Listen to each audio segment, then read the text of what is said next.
With all of these awards that you get, is there a check? I wish, no.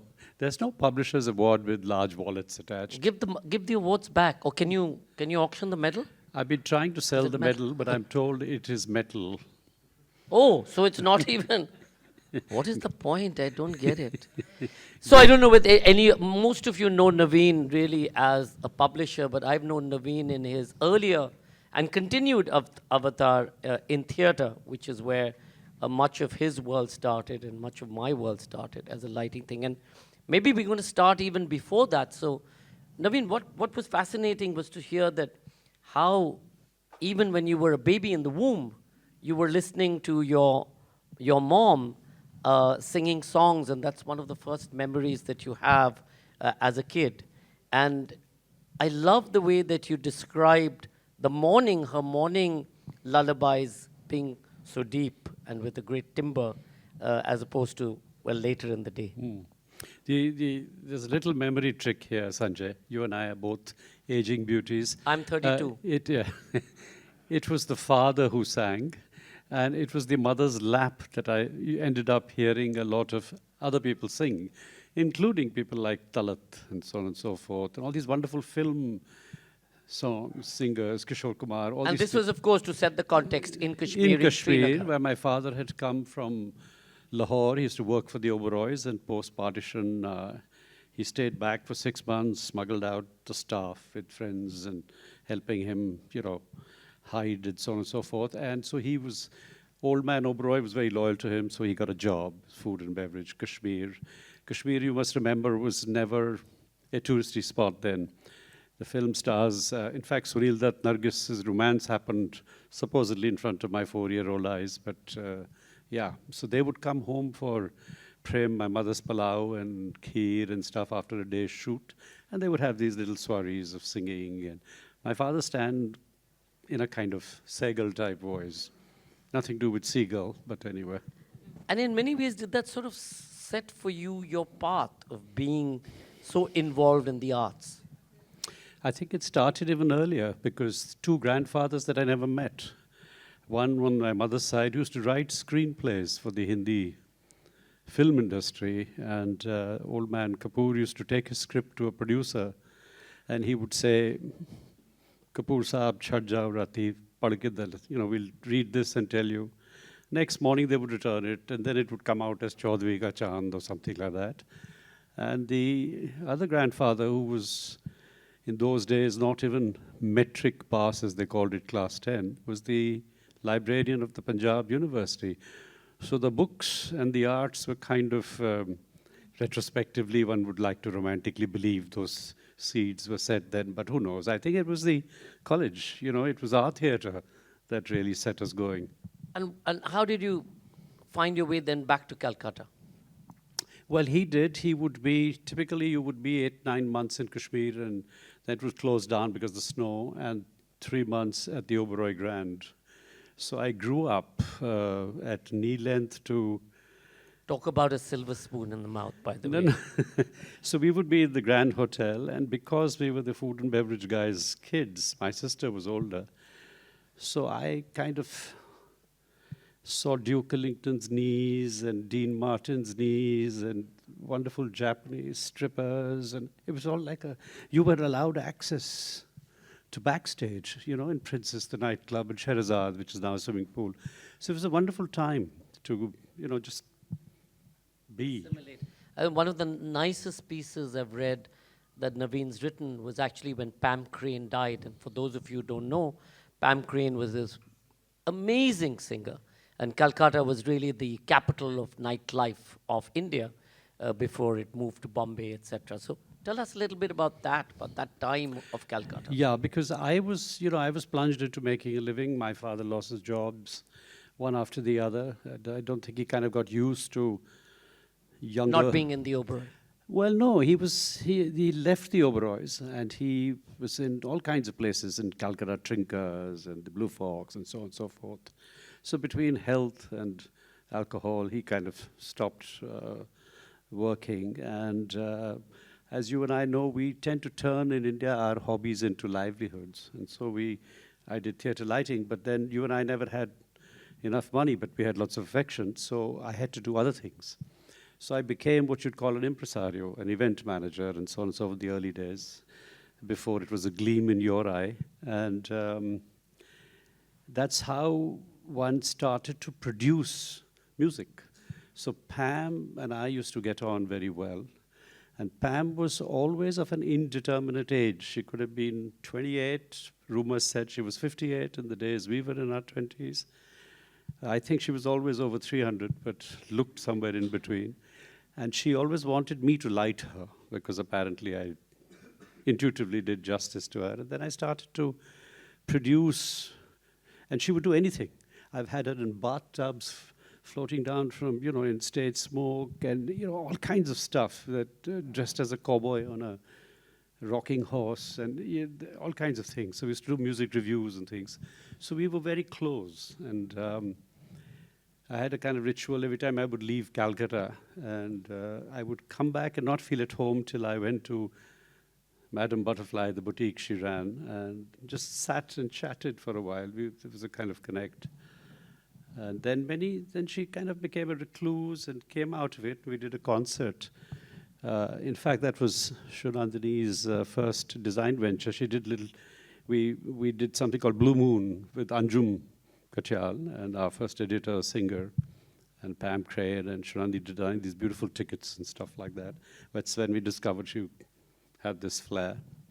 And yeah, so when she passed away, one had grown up with dancing to her singing and then presenting her. So there was a kind of relationship.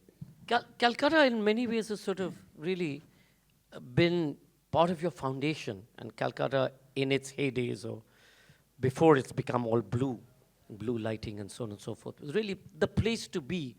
What's changed? Has it aged gracefully? Is it still the center of creativity and culture? Do you still feel that it has that sense that it had when you first started so much of work there in the arts? I don't think creativity disappears. What you have are periods of exhaustion versus tiredness. There's a difference. And the exhaustion can be dire sometimes, and Calcutta has been exhausted for a while. But there are pockets of, there's a lot happening. It's also a very hospitable place. But there's also a sense of, as I said, a kind of parts of it behave like they've forgotten themselves in a different time. And though some of it now seems to be changing. But it's still fairly gentle to artists. It still has it's that very very Jol Shaghar, because you can, at 2 rupees, you can still get something to eat at the end of the day. That it is. And it's also, as I said, it's hospitable. You can, you just drop in, you meet people. And it's also possible that we've spoiled ourselves a little bit because we've created willy-nilly and very organically, without any strategy, a kind of oasis, not just Seagull as a space, but the way of being the kind of people we are in the arts or publishing. And all of what we do, if you look back, reflects that. Relationships, hospitality to other languages, other cultures. It happened in the book. And all of it began with theatre and it stays with theatre. All our problems, our solutions come from the theatre. I owe a lot to, this is something you as a theatre person would recognize. You don't have to be an actor or a director, you have to be a theatre person. So that's a very difficult thing. And it's actually you being a theatre person that you first started publishing theatre scripts and film scripts. That's right. We started, at that point, Shomik Banerjee, our founder editor, who was a theatre scholar, cinema scholar, and so on and so forth, he used to run a series for Oxford University Press called the New Drama in India series. Girish Karnad translated Evam Indrajit at that series and Badal Sarkar and stuff. But so he actually came up with the idea that a niche publisher could possibly survive if they didn't have other distractions. And that kind of stayed with us, this business of other distractions, because most publishing does the sensible thing if it wishes to balance.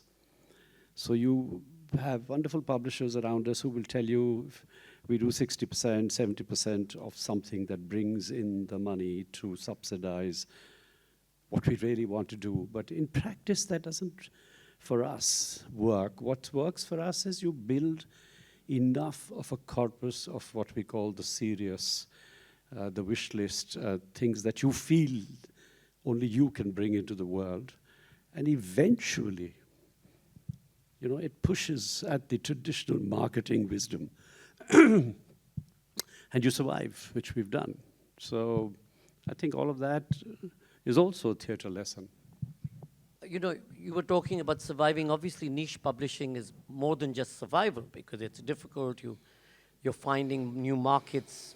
Not everybody is willing to pick up a play script that you have published. Tell us a little bit about that journey and really that struggle because, you know, today, of course, as you continue, like any niche publisher to struggle, you still are able to get by perhaps selling one of the bits of art that you've got, K.J. Subramaniam's work. But tell us a little bit about that journey in the initial years and what was it that really drove you to continue to stay with the Seagull philosophy, which today everybody thinks of as a philosophy?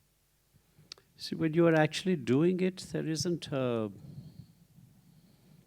you don't have a kind of, you know, list of do's and don'ts. What you have is the doing of it, right? And so that, and you have a lot of excitement. You cannot resist responding to the material that you wish to publish. So when you started with theatre and cinema, it was a very exciting time for cinema, for example. You had these 10 years of, you know, Satyajit Ray, Benegal, Adur, Minalda, you know, all of these. And so you were publishing that movement, and documenting it. You were doing plays in the English language because that was the link. Not because you thought everybody would perform them, or you didn't know at that point that 30 years later, a lot of them would become life-saving texts in universities and so on and so forth. So at that moment, you're not strategy. There's no, the strategy I keep saying repeatedly. Accidental. No, it's retrospective, because when things unveil themselves, while they're actually happening, you just find your way intuitively through the whole thing. But there is a particular point where the theatre scripts and the screenplays, which still happen, led to a kind of decision that we took as publishers. We found that our excitement, our aesthetic, both editorial and design, which we could talk about, led us to kind of gently question the status quo of a English-speaking West that insisted you buy and sell only for your country. So even now, most of us are buying rights for the Indian subcontinental continent at best kind of thing. So we questioned that status quo, and we set up a company in the UK called Seagull Books London Limited. It's not a branch, it's an independent publishing house paying its taxes. And we said, no, we are good enough, as is our money, to buy world rights for the kind of books that we wish to do. And that is when this whole international list began. And that's when we found that we were using our translation experience of all those theatre scripts into ferreting out interesting material in European languages, for example. We started with European languages and then moved on. So at that point, the strategy was that English language bookshelves in America and UK did not have what they have now. Translations become very popular now, awards and so on and so forth. But at that point, they were empty because translation didn't pay, which is one of the reasons why I suspect a lot of American publishing didn't put names of translators. And in the film that we've done, Shalani is very articulate about the politics of what that means. All I'm trying to say is that it's always been an intuitive way forward. It's not entirely idiotic or romantic. There is method as you execute. But the very fact that you're not just in the UK anymore, you're also across America and so on and so forth. I mean, at some point of time, this whole desire to get, these wonderful publications out, and your back series, your backlist is really quite stunning and startling. Again, strategy, accident? No, it's not all accident. It becomes strategy after a while, right? Initially, it's passion-driven that, hey, this is what is missing in the market. Let's try and do this and see. And then you get noticed for it, and you see that it's possible to survive. And survival for any independent publisher is, in my opinion, it has to do with a reasonably healthy cash flow as against every book being a profit center, which is what publishing wisdom tells you today. If you can pull it off, great. But the kind of niche, serious literary stuff that you want to do, you know that you're always going to be tempted with something that's very interesting. So for you to justify that as a profit loss thing is not going to make sense. You also know that a solid part of your list is constantly being reprinted. For something, say for example, you handle the estate of somebody like Mahashweta Devi. You've done about 30 odd books or more, and you keep circulating, keep printing. Or you do internationally the Thomas Bernards, the Alexander Kluge, things that actually sell for us very well and subsidize a lot of the others. So that's your strategy also involves keeping yourself small. You're not going around opening offices everywhere. You exist in the UK and the US, but the work happens in Calcutta. And ironically, a lot of US and UK publishers particularly are printing and outsourcing all the work to us here in this country and elsewhere. So, it is, if you take the globalized thing seriously. I'll come back to the UK office thing in a second, because that leads to but just going back again, many of us know you personally. You're really a personalized sort of person in terms of being an editor, whatever that means. But is it, I mean, in terms of the magic, is it because of your, relationships that you built with Romila Thapar, or then earlier Mahashweta Devi, where to a large extent you were in fact writing her speeches as well. Is that what helps? I mean, in today's day and world where everything is so non-personal, the larger publishing houses are fairly non-personal, where you can edit somebody's manuscript, but that's roughly the relationship. You go many steps further. Is that one of the successes? And therefore, what happens when you're not around?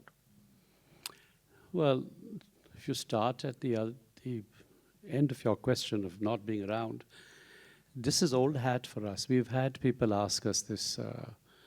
In fact, they usually ask Shunandani, who is not just Seagull editor and designer and translator and artist, but when she completed 10 years of her life, she became part of the company. Because after a while, how much can you pay colleagues who show intent to do the distance? So she owns a part of the company. And later she invited a Bishan. So as far as and they both also own bits of Seagull London. So I could drop dead after this conversation. Ambulances, ambulance is a little far, so so it's difficult from here to there. The legalities are in place. I'm not talking about legality. But so what are you talking about?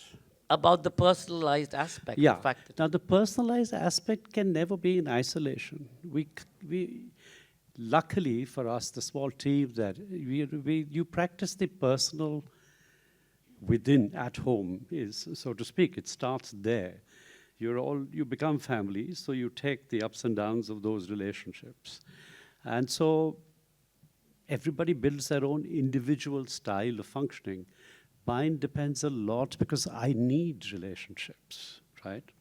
And you need relationships. We are a relationship that goes beyond Jaipur in a certain kind of way.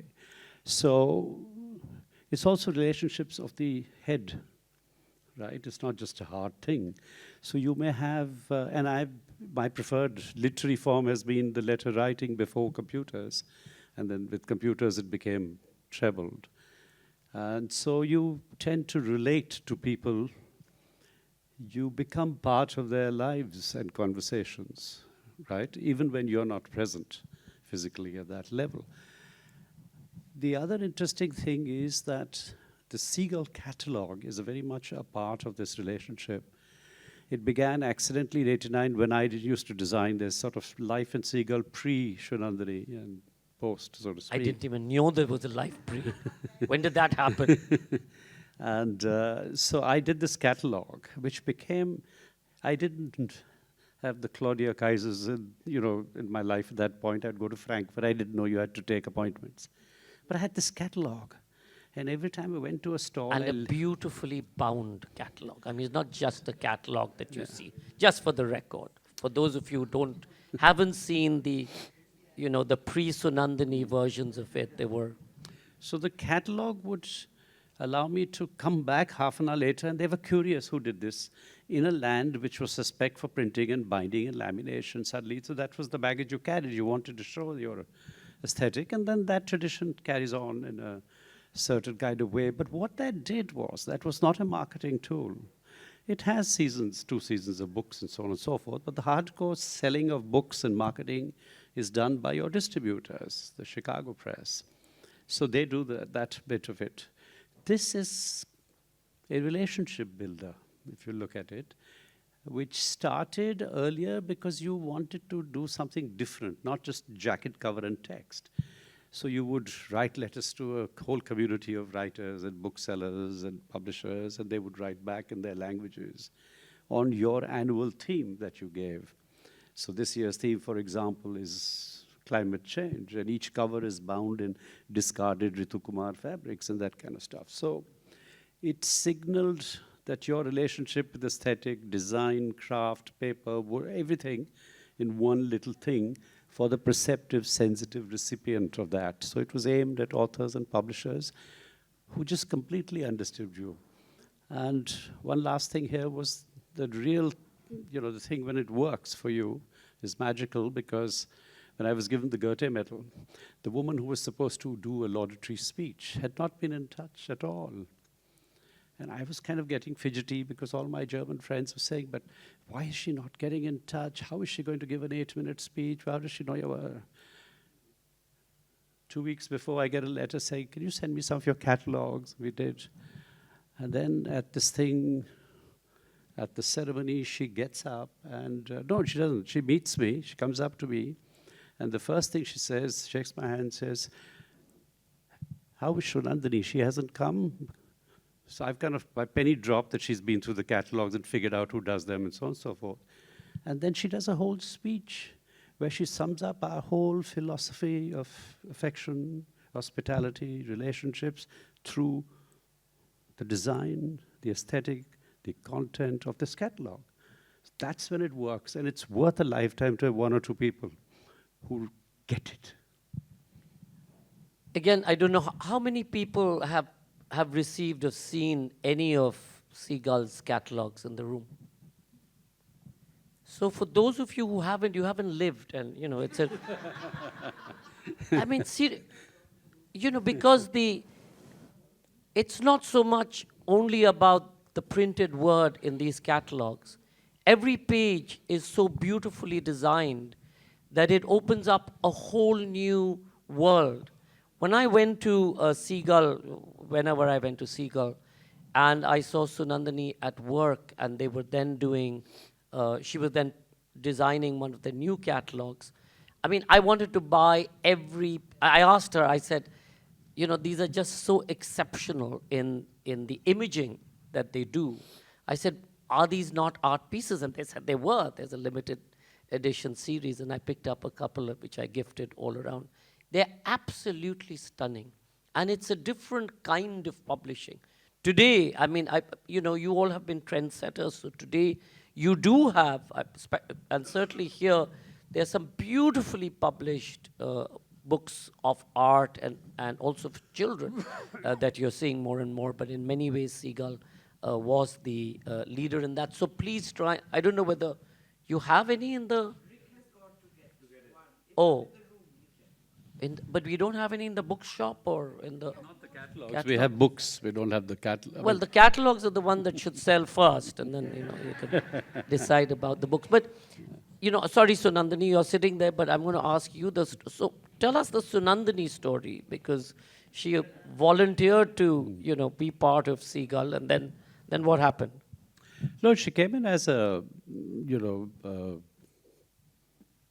some kind of an editorial assistant kind of thing, and very soon we found her peering at those old Macintoshes, the ones, those tangerine and those, those bellied, they were turquoise and strawberry colored things, and struggling to read.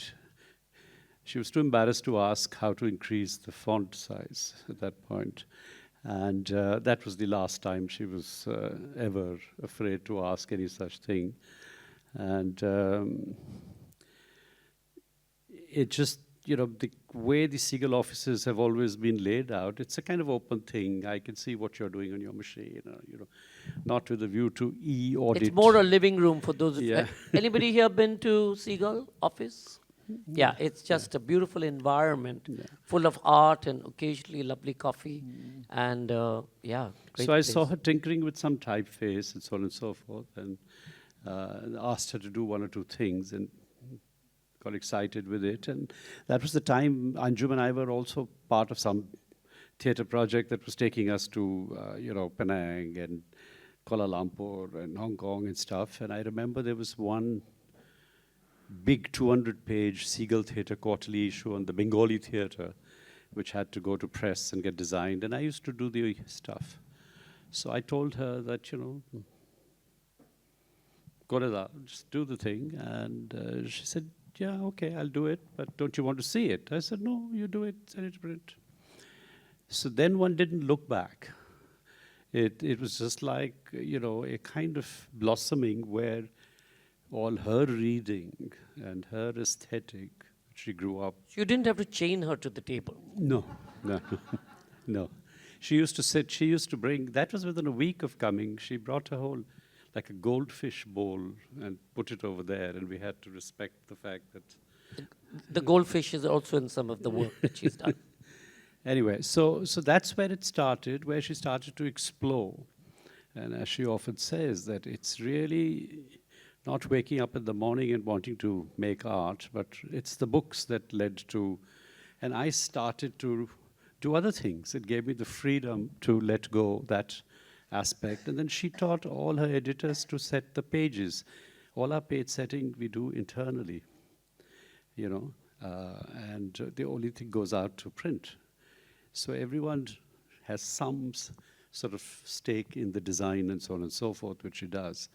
But the blossoming happened parallelly, where post Anjum, she then was the obvious person to also be the editing director and the design. So editing, designing, translation, and then we started to exhibit her art, which would also sell and bring in some money. So it's a kind of continuous evolving growth. Art has been pretty much part of the heart of Seagull, and your heart as well. Tell us that story and the story with KJ Subramaniam and his collection. Yeah, and how that's helped Seagull apart from... It's a parallel thing in the sense that, because if you go back to the days when I was trying to survive and doing impresario thing, remember we never had a architectural reality of our own till very recently. We were always in borrowed spaces. We never had a gallery, all of that, which made the theatre in me decide to turn. So if you were a friend who was about to demolish your old 100-year-old bungalow to build a multi-storied, you were waiting for corporation permission, I'd say, Sanjay, give it to me, and I would convert it into a gallery for the year it took for you to get permission, or 6 months, and I would show art. Or you would have a warehouse, or you had a new building, and you had a 6,000 square foot parking lot, which wasn't inhabited at the moment. I would put up false walls and wooden battens and lighting. And so one was showing things which were by then institutionalized in the West, by intuitively finding any space to do art in. None of these people were selling enough. It was just an exciting time. That's also when you started to collect more out of a shared sense of livelihood that Sanjay's art is not selling.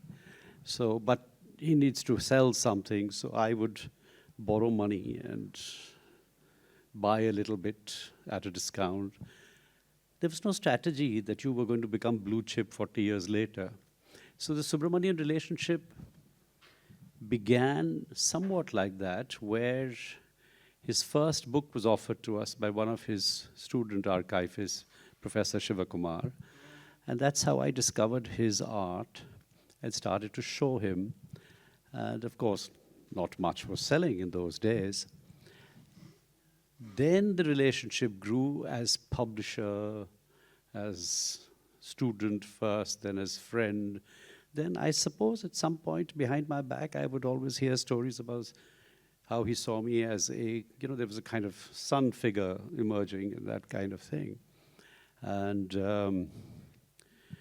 I remember a particular moment when I felt that I had arrived and was fully accepted, was that, he was constantly traveling to and fro, and I was booking tickets, and he would come, and the first thing after putting his luggage was a white envelope with 6,232 rupees written on it. Maybe people can, maybe we can circulate it and people can see. Yeah, these are the catalogs. These are the famous catalogs, yeah. So he was very meticulous about account keeping, and he would just return the ticket money I'd booked, and this would go on. And I would say, but why I owe you royalty on books? And then it reached a stage where Sushiladi, who passed away before him, she was 4 years older, and she was very ill. She was in Calcutta, 40 days, ICUs, home, hospitals, all of that stuff. And we had to transport her, when she was able, to a hospital in Ahmedabad. And I got 9 tickets, I remember. Indian Airlines used to allow you to remove the seats, put a stretcher. And we did this army operation of getting her there, etc. And I was allowed, it's very difficult to say, I expressed this, I was allowed to pay for this. It was like, you can do this now, It was a kind of moment. It's an old kind of Guru Shishya thing. You almost felt that you'd been given the gift of acceptance. And so it was natural that when he did pass away, he was very clear that his books would go to Vishwabharati, the art would be looked after, there's a daughter. So we became the estate. And there's a huge non-profit side to Seagull. So there's the History for Peace, there's the Seagull School of Publishing, there's any number of things we get involved with and do with other people and so on and so forth, as you do. So the art helps. It sort of sees you through all of that.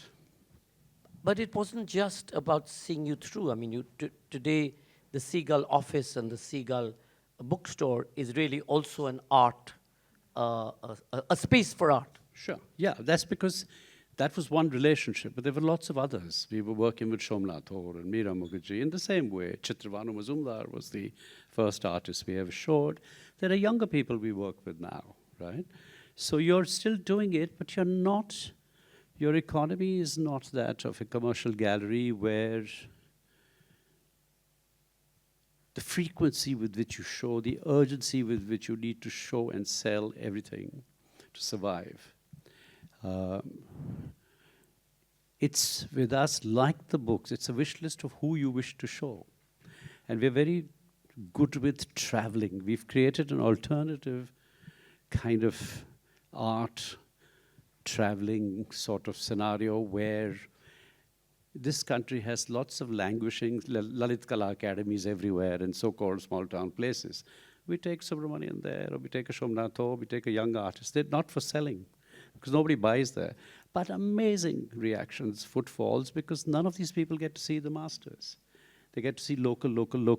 So whether it's Bhubaneswar or Lucknow or Bhopal or Patna, it's amazing the kind of footfalls. For Subramanian, we had these tiny 50 rupee lectures. And I remember in a 10-day exhibition, we sold some 90,000 rupees worth, which meant there were hundreds of young people coming and just buying what they could afford, which also led to a publishing strategy of taking the bigger books of essays, which would be priced at 700-800 rupees, and doing 3 essays each into little paperbacks and make it available at 200 rupees, that kind of stuff. So everything's linked up. The place itself, because we all create art. She creates art, I take photographs, Bishan does. So doing up and converting a space is also theatre training. You walk into something that looks like nothing and you transform it. Well, actually, one of the first things that they used to do is, I think, in the back room of his house, which accommodated 30, 40 people or whatever, they used to have these soirees regularly. I want to go a little bit into the politics of space, of politics of international boundaries. And I remember there was a time when one day you sent me an email or you picked up the phone and called me and said, we are a UK-based publisher because that's a registered thing. And yet the Booker Prize has sent me this letter which says that, they're not sure whether I'm UK and they see me as India. The problem about the way rights are sold today and the way books move between countries, it's problematic. And this particular issue with the Booker Prize really brought that home.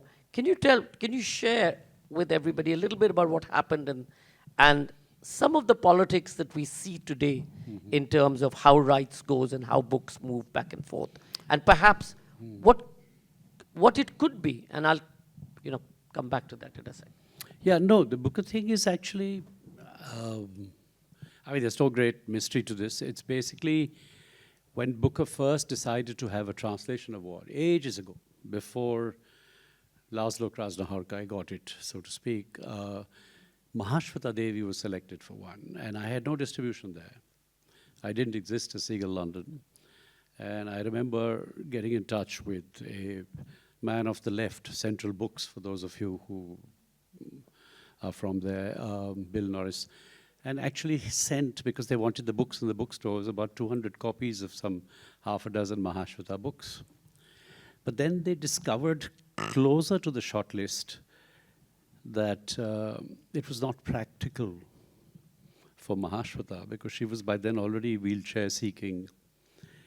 And I think, one doesn't have proof for all this, so that was the first flag that she wasn't going to get anything because that was a consideration. So that stopped there. Then you jump to when two of our authors were, one partial author, he's not really our author in that sense. We've done one lovely book with him, Laszlo Krasznahorkai. And I was at the award ceremony, and there was Maurice Condé, who was also the runner-up, or not runner-up, but she was one of the shortlists. And Laszlo got it, which was fine. Next year, we didn't even know. I think we missed the date. And then one of the jurors, Hari Kunzru, got in touch. And if the juror does, even if the date, saying they wanted a specific book called Flying Mountain by Christoph Ransmayr, the Austrian-German publisher, author. And then I get this strange letter after we submitted it from the secretariat of the Booker saying, but you're not a UK publisher. Haven't you sold the rights to somebody there? I said, no, we don't sell sub-rights. This is our book. We're based in UK.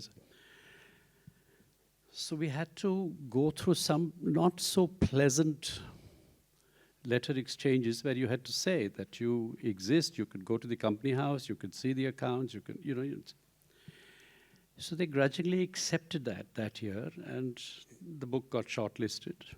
Fine.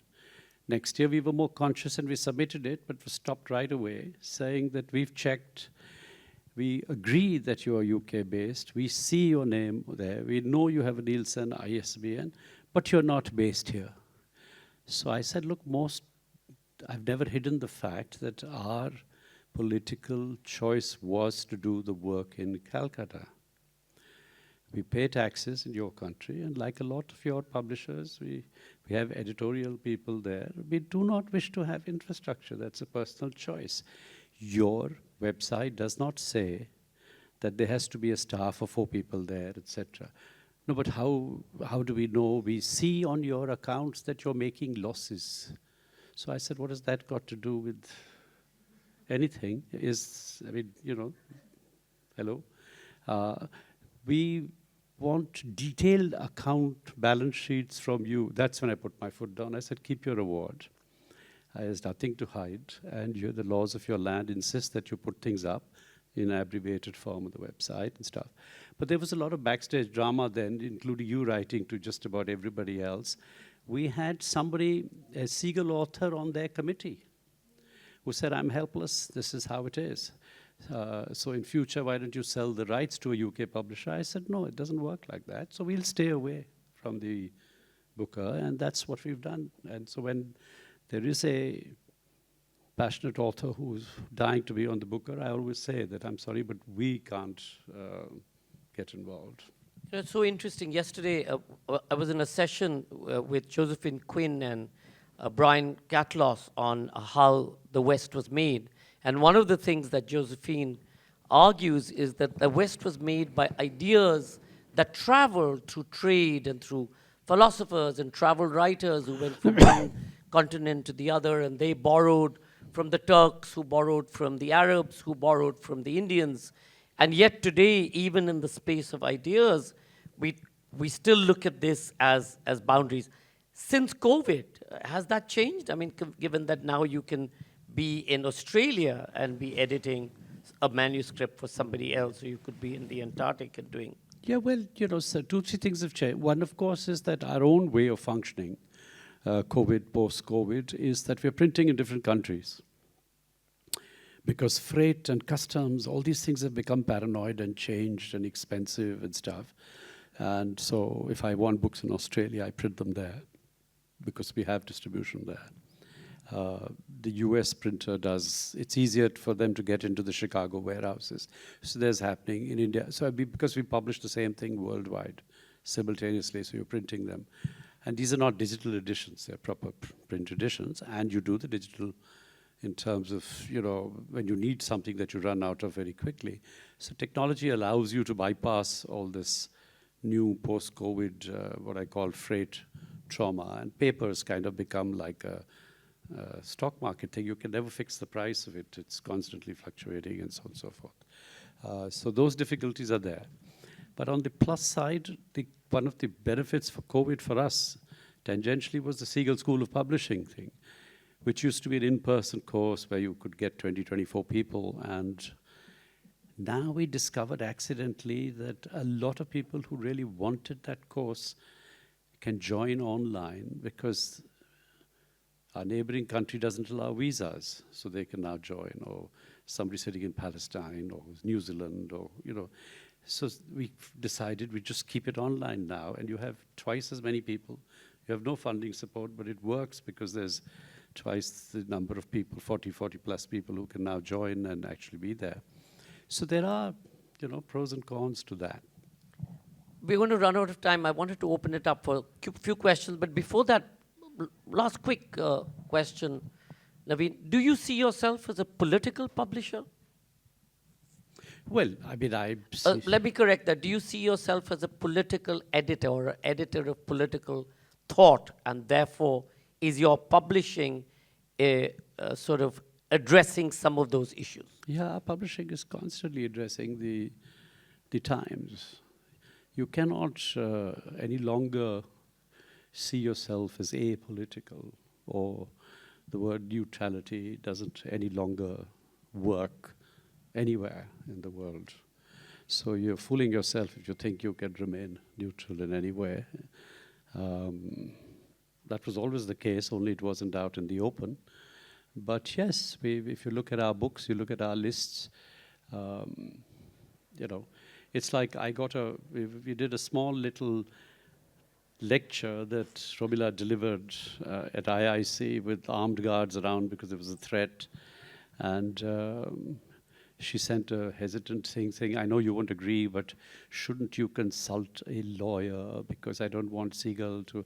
I said, where will I stop then? If I do legal edits, like a lot of our publishing community is having to do, where do I stop? Because my list is going to then offend somebody in some country. I'm handling 23 different languages. So I can't afford it. I'll just go with our intuition and just do it. So yes. Ladies and gentlemen, Naveen Kishore, couple of questions.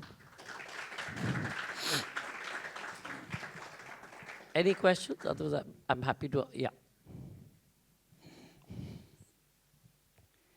Hi, can you hear me? Yes. What an inspiring talk. Thank you for that. You were talking about, I have so many questions in mind, but Outside. let me start with this one. You were talking about personal relationships to authors, to partners, to, which is important for your work. And as an independent publisher in Germany, for us it's also very important to have personal relationships to booksellers, to journalists, to festival people. So, which seems to be impossible in India, in such a huge country. So I was wondering, how do you manage it? And do you have those personal relationships on this level too? Is this needed? And how do you manage to do this with how many people in your living room? Yeah, there's very few people in the living room, at least in the Seagull living room, there's half a dozen. But yes, we do have relationships, but I think the relationships are not quite the same as the personal relationships with writers and publishers. That's the first in that circle. We have relationships across the world with booksellers, for example, right? And they're right here in the room. But in terms of the media, again, it's been a very organic thing. It's not a strategy that I have to relate to you as so there's a half a dozen people. In fact, I was telling this to Srinandini yesterday, that I'm suddenly waking up at this ripe old age of 342 and discovering that I've just requested 8 or 9 people in the country to help with a book launch that's happening later today of a wonderful, stunning debut novel we are excited with. And they've all responded and started doing things. I said, I never had this. I acknowledged that I was close enough to these people to trust just that one thing. But it took 42 years to arrive there, right? But the author relationships are very important to us, and they carry on beyond their being alive and so on and so forth. You get into their families and that kind of thing. So 30 seconds more, Girish. Naveen, last question to you. Your authors themselves influence you, and they influence the way that you write and think, and one has seen that both with Mahashweta Devi and more recently, Ramila Thapar. The way that they influence you, your own writing. Yeah, of course. You're influenced not just by authors, you're influenced. Everybody influences you if you allow them to, if you don't shut yourself up to that. But certainly, absolutely, all of these relationships are not one-sided in that sense. It's a kind of seesaw. You're an acolyte, sometimes you're an equal, sometimes your end goes up. So, the other person becomes the acolyte. It's an interesting give and take kind of thing.